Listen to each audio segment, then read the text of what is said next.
Dear students, in this lecture we will learn determination of thermal conductivity of a bad conductor in the form of disk by Lee and Charlton's method. The thermal conductivity of bad conductors like glass, ebonite or cardboard determined by this method. Experimental setup.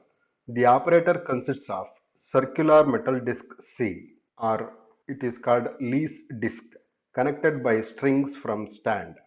The given bad conductor such as glass, cardboard or ebonite is taken in the form of disc G such that the diameter of the disc G and diameter of the disc C are comparable to each other. That means they are in equal diameter. The bad conductor, such as glass disc, is placed over a disc C. A cylindrical hollow steel chamber B having the same diameter as that of disc is placed over the bad conductor G.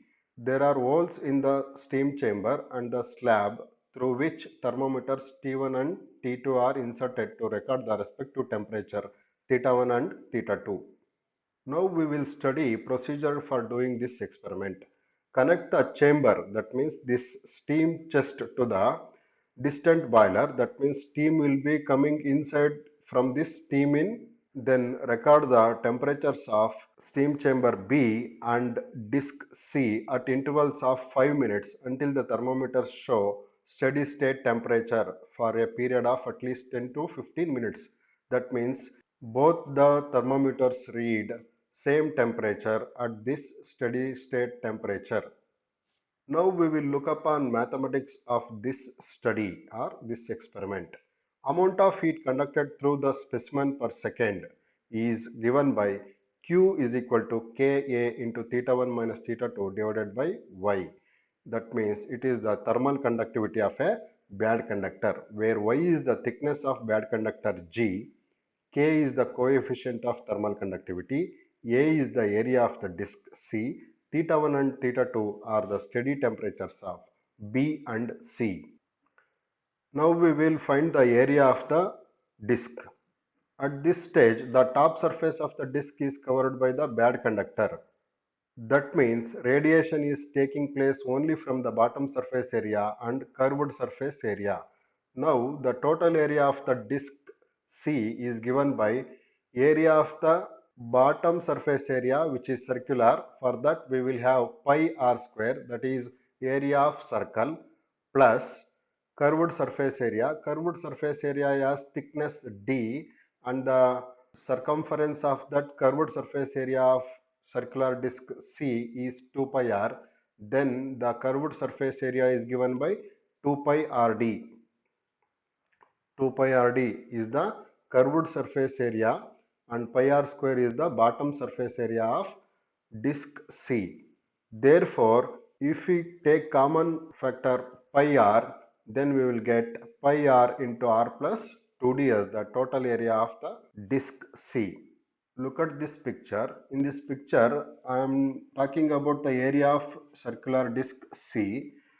Circular area of the disk is given by this surface, bottom surface has circular shape. It will give you pi r square area. Then another area is there, that is curved surface area. This is curved surface area, completely it is curved surface area. This curved surface area is given by multiplication of this thickness is d, and complete circumference of this disk 2 pi r. 2 pi rd is the curved surface area of this disk. Now we will find out the amount of heat radiated from the disk C in 1 second under steady state. It is given by Q is equal to 2 pi rd plus pi r square into E. That means the area of the disk into emissive power, where R is the radius of the disk C as well as disk G, D is the thickness of disk C, E is the emissive power of the material of the disk C. Here I have taken the material as brass. Therefore, from the above equations 1 and 2, we have Ka theta 1 minus theta 2 divided by y, this is by the definition, and it is equal to 2 pi rd plus pi r square into E, where A is equal to pi r square. If we substitute it on the left hand side, we will get k into theta 1 minus theta 2 pi r square divided by y, it is equal to pi r into 2d plus r into E. Here I have taken the common factor pi r. If we rearrange for k, we will get 2d plus r into Ey divided by theta 1 minus theta 2 into r. This will be done by cross multiplication of the terms, leaving k alone on the left hand side. Now we will look upon the next step of the experiment. Now remove the stem chamber and the experimental disc. That means we will remove bad conductor as well as steam chamber. We will keep metal slab C alone. And now heat the metal slab C slowly by means of heat source and simultaneously observe the temperature. Raise the temperature to a value which is about 12 degrees Celsius higher than the steady value theta 2 noted in step 1. Do not raise the temperature beyond the upper limit of the thermometer T2. That means we will remove this steam chamber and bad conductor. We will leave this disc alone. Now we will heat this disc by means of Bunsen burner up to the temperature where we have got temperature above the steady temperature around 12 degrees Celsius. For example, if the steady temperature is 70 degrees Celsius, we have to heat this brass disc C by 82 degrees Celsius. Now removing the heating source, temperature of slab C will start decreasing. When the temperature reaches a value roughly 10 degrees Celsius above its steady temperature theta 2, record the temperature with time by means of a stopwatch at intervals of 15 seconds until temperature falls below theta 2 by about 10 degrees Celsius. That means we will remove the heat source. For example, if the steady temperature is 70 degrees Celsius and we have heated this brass disc up to its temperature becomes 82 degrees Celsius, after removal of the heat source, the temperature of this disc go on decreasing. Whenever it decreases by 2 degrees, that means whenever it decreases by 2 degrees, that is 80 degrees Celsius, we will go on taking the reading with respect to time at each 15 seconds. The temperature of the brass disc C is measured using the thermometer T1. After taking the readings, we will draw a graph by plotting the temperature of cooling theta in degrees Celsius of slab C along y-axis and the corresponding time in seconds along x-axis. The graph will be a nonlinear curve line.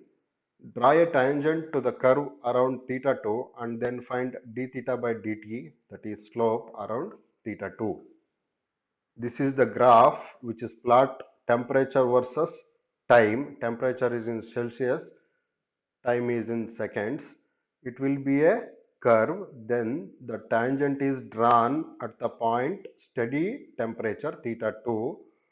For that straight line, we have taken the slope that will give you d theta by dt. If m is the mass of the disk C and S is the specific heat, then the rate of loss of heat from it is given by rate of heat loss. It is equal to mass into specific heat capacity into rate of cooling. Therefore, rate of heat loss is given by ms d theta by dt. That means rate of cooling is d theta by dt, which is calculated using the graph. Therefore, emissive power of the disk C is equal to ratio of the rate of heat loss and area of heat loss. Emissive power of the disk is given by E, that is equal to ms d theta by dt, it is rate of heat loss, divided by area of heat loss. Area of heat loss is given by 2 pi rd plus 2 pi r square. Here we have taken area of disk as 2 pi rd plus 2 pi r square because top surface is circular as well as bottom surface is also circular. Pi r square plus pi r square becomes 2 pi r square and Another one, curved surface area. Curved surface area has thickness d and circumference 2 pi r. Therefore, we will get total area of heat loss as 2 pi rd plus 2 pi r square. It is the total surface area of the disk C. We know that mass is equal to volume into density. From this, we will get the expression for mass. It is equal to pi r square d into rho. If we substitute this in the above equation for emissive power of the disk, we will get E is equal to pi r square d into rho s d theta by dt divided by 2 pi r d plus 2 pi r square. By taking the common factor pi r in the both numerator and denominator, we will get the expression for E as rho r s d d theta by dt divided by 2 into d plus r. Here in the denominator 2 is taken as common factor. Using equation number 4 in equation number 3, we get the thermal conductivity of bad conductor as K. It is equal to 2d plus r into y rho sd d theta divided by theta 1 minus theta 2 into 2 into d plus r dt. In this way, we can find out the thermal conductivity of a bad conductor using Lee-Chartans method. ಈ ಎಕ್ಸ್ಪೆರಿಮೆಂಟ್ನಲ್ಲಿ ಮೊದಲು steam ಒಳಗಡೆ ಬರ್ತಾ ಹೋಗುತ್ತೆ, steam chamber heat ಆಗ್ತಾ ಹೋಗುತ್ತೆ. Steam ಚೇಂಬರಲ್ಲಿ ನಾವು thermometer ಇಟ್ಟಿದ್ದೀವಿ, ಅದು T2.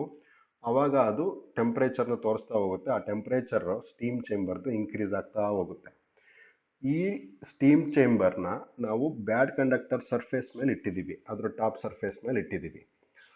ಅಲ್ಲಿ ಏನು ಹೀಟ್ ಆಗುತ್ತೋ ಅದು ಈ ಬ್ಯಾಡ್ ಕಂಡಕ್ಟರ್ ಏನಿದೆ, ಫಾರ್ ಎಕ್ಸಾಂಪಲ್ ಗ್ಲಾಸ್ ಡಿಸ್ಕ್ ಅಥವಾ ಕಾರ್ಡ್ಬೋರ್ಡ್, ಅದ್ರ ಮೂಲಕ ಏನಾಗುತ್ತೆ ಡಿಸ್ಕ್ ಸಿ ಅಥವಾ ಲೀಸ್ ಡಿಸ್ಕ್ ಸಿ ಇದೆಯಲ್ಲ ಆ ಕಡೆಗೆ ಬರ್ತಾ ಹೋಗುತ್ತೆ, ಅಂದರೆ ಹೀಟ್ ಆಗ್ತಾ ಹೋಗುತ್ತೆ.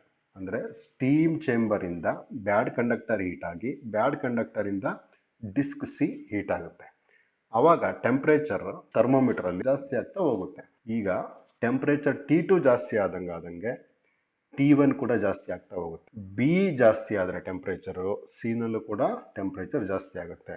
ಮೊದಲನೇ ಸ್ಟೆಪ್ ಏನು ಅಂತ ಅಂದರೆ ಬಿ ಮತ್ತು ಸಿ ಅಂದರೆ T1 ಮತ್ತು T2 ಎರಡೂ ಥರ್ಮೋಮೀಟರ್ಗಳು ಸೇಮ್ ಟೆಂಪ್ರೇಚರ್ನ ರೀಚ್ ಆಗೋ ತನಕ ನಾವೇನು ಮಾಡಬೇಕು, ಸ್ಟೀಮ್ನ ಕೊಡ್ತಾ ಹೋಗ್ಬೇಕು. ಸ್ಟೀಮ್ ಇಲ್ಲಿ ಬಂದಿದ್ದು ಇದನ್ನ ಹೀಟು ಮಾಡ್ತಾ ಇರುತ್ತೆ, ಅದ್ರ ಜೊತೆಗೆ ಅದು ಹೋಗ್ತಾ ಇರುತ್ತೆ, ಅಂದರೆ ಹೊರಗಡೆ ಹೋಗ್ತಾ ಇರುತ್ತೆ. ಯಾವಾಗ ಈ ಎರಡೂ ಥರ್ಮೋಮೀಟರ್ಗಳು ಒಂದೇ ರೀಡಿಂಗ್ನ ತೋರಿಸುತ್ತೋ ಅದನ್ನು ನಾವೇನಂತ ಕರಿತೀವಿ, ಸ್ಟೆಡಿ ಸ್ಟೇಟ್ ಟೆಂಪರೇಚರ್ ಅಂತ ಕರಿತೀವಿ. ನಾನು ಅದನ್ನೇ ಎಕ್ಸಾಂಪಲ್ ಆಗಿ θ1 and θ2 both are equal to 70 degree Celsius ಅಂತ ಒಂದು ಎಕ್ಸಾಂಪಲ್ ಕೊಟ್ಟೆ. ನೆಕ್ಸ್ಟ್ ಏನು ಮಾಡಬೇಕು ನೆಕ್ಸ್ಟ್ ಸ್ಟೆಪ್ಪಲ್ಲಿ ಅಂತ ಅಂದರೆ, ಈ ಸ್ಟೀಮ್ ಚೇಂಬರು ಮತ್ತು ಬ್ಯಾಡ್ ಕಂಡಕ್ಟರ್ ಅಥವಾ ಗ್ಲಾಸ್ ಡಿಸ್ಕ್ ಎರಡನ್ನೂ ಕೂಡ ತೆಗೆದುಬಿಡಬೇಕು. ತೆಗೆದಾಗ ಏನಾಗುತ್ತೆ, ಈ ಡಿಸ್ಕ್ ಒಂದೇ ಉಳ್ಕೊಳ್ಳುತ್ತೆ. ಈ ಡಿಸ್ಕ್ನ ಮತ್ತೆ ನಾವು ಹೀಟ್ ಮಾಡ್ತಾ ಹೋಗ್ತೀವಿ. ಆ ಥರ್ಮೋಮೀಟರ್ ಅಲ್ಲೇ ಇರುತ್ತೆ T1. ಈ ಡಿಸ್ಕ್ನ ಹೀಟ್ ಮಾಡ್ತಾ ಹೋದಾಗ ಎಲ್ಲಿ ತನಕ ಹೀಟ್ ಮಾಡಬೇಕು ಅಂತ ಅಂದರೆ, for example study state temperature 70 degree Celsius ಇತ್ತು ಅಂದರೆ ಇದರದ್ದು ಟೆಂಪ್ರೇಚರು 82 ಡಿಗ್ರಿ ಸೆಲ್ಸಿಯಸ್ ಆಗುವಷ್ಟು ಹೀಟ್ ಮಾಡಬೇಕು. ನೆಕ್ಸ್ಟ್ ಏನು ಮಾಡಬೇಕು ಅಂತ ಅಂದರೆ, ಯಾವಾಗ ಡಿಸ್ಕ್ ಸಿದು ಟೆಂಪ್ರೇಚರ್ 82 ಡಿಗ್ರಿ ಸೆಲ್ಸಿಯಸ್ ಆಗುತ್ತೋ ಅಲ್ಲಿಗೆ ಹೀಟ್ ಮಾಡೋದನ್ನು ನಿಲ್ಲಿಸಬೇಕು, ಬುನ್ಸನ್ ಬರ್ನರ್ನ ತೆಗಿಬೇಕು. ಅವಾಗ ಏನಾಗ್ತಾ ಹೋಗುತ್ತೆ, ಟೆಂಪ್ರೇಚರು ತನಗೆ ತಾನೇ ಡಿಕ್ರೀಸ್ ಆಗ್ತಾ ಹೋಗುತ್ತೆ. ಆ ಥರ ಡಿಕ್ರೀಸ್ ಆಗೋದನ್ನು ನಾವು ಪ್ರತಿ 15 ಸೆಕೆಂಡಿಗೆ ಎಷ್ಟು ಟೆಂಪ್ರೇಚರ್ ಡಿಕ್ರೀಸ್ ಆಗಿದೆ ಅನ್ನೋದನ್ನು ನೋಟ್ ಮಾಡ್ಕೊಳ್ತಾ ಹೋಗಬೇಕು. ಎಲ್ಲಿಂದ ಸ್ಟಾರ್ಟ್ ಮಾಡಬೇಕು ಅಂದರೆ 80 ಡಿಗ್ರಿ ಸೆಲ್ಸಿಯಸ್ಸಿಂದ ಸ್ಟಾರ್ಟ್ ಮಾಡಬೇಕು. ಇದಿಷ್ಟು ರೀಡಿಂಗ್ ತಗೊಂಡ್ಮೇಲೆ ನಾವು ಗ್ರಾಫ್ ಪ್ಲಾಟ್ ಮಾಡಬೇಕು, ಟೆಂಪ್ರೇಚರ್ ವರ್ಸಸ್ ಟೈಮ್ನ.